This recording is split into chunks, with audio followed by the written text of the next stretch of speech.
মিশরে একটা দৌড় প্রতিযোগিতা হতো। ওই দৌড় প্রতিযোগিতায় আমর ইবনুল আস রাদিয়াল্লাহু তাআলা আনহুর ছেলে অংশগ্রহণ করেছে, কিন্তু এক মিশরি ওই দৌড় প্রতিযোগিতায় চ্যাম্পিয়ন হয়ে গেছে। রানার্স আপ হয়েছে আমর ইবনুল আসের ছেলে। এবার মিশরি ফার্স্ট আর গভর্নরের ছেলে সেকেন্ড। রাগের চোটে আমর ইবনুল আসের ছেলে ওই মিশরির মাথার মধ্যে কয়েকটা বাড়ি মেরেছে। মিশরি বলে, আমার মাল্লা কেন? তুমি খেলায় পারো না, আমারে মাল্লা কেন? আনা ইবনুল আকরামিন, আমি গভর্নরের পোলা, আমি যা বলবো এটাই হবে, আমার উপরে কথা নাই। মিশরি মনে দুঃখ নিয়ে মদিনায় চলে আসলেন। এসে বললেন, আমিরুল মুমিনিন, আপনি আমর ইবনুল আস রাদিয়াল্লাহু তাআলা আনহুকে মিশরের গভর্নর বানিয়ে পাঠিয়েছেন। একটা প্রতিযোগিতায় আমি চ্যাম্পিয়ন হয়েছি, ওনার ছেলে হয়েছে রানার আপ। কেন সে চ্যাম্পিয়ন হতে পারে নাই? এই কারণে আমার মাথায় লাঠি দিয়ে 3টা বাড়ি মেরেছে।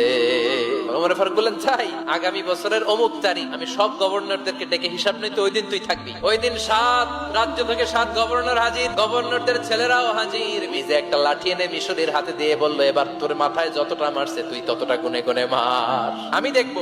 সে বলতেছে, থাক, আপনি বলছেন এতেই যথেষ্ট, মারা লাগবে না, আমি মাফ করে দিলাম। ওমরে ফারুক বলল, খবরদার, মার মার ওর মাথার মধ্যে। মিশরি ওমরে ফারুকের ধমক শুনে ভয়ে ভয়ে 3টা বাড়ি মারলো। এই বাড়ি মারা দেখেও ওমরে ফারুকের হৃদয় ঠান্ডা হয় নাই। লজ্জায় আমর ইবনুল আস, বয়স হয়ে গিয়েছে সাহাবা, মাথা তখন টাক, মাথায় চুল নাই, লজ্জায় মাথাটা হেট হয়ে মাথাটা নিচু করে রেখেছে।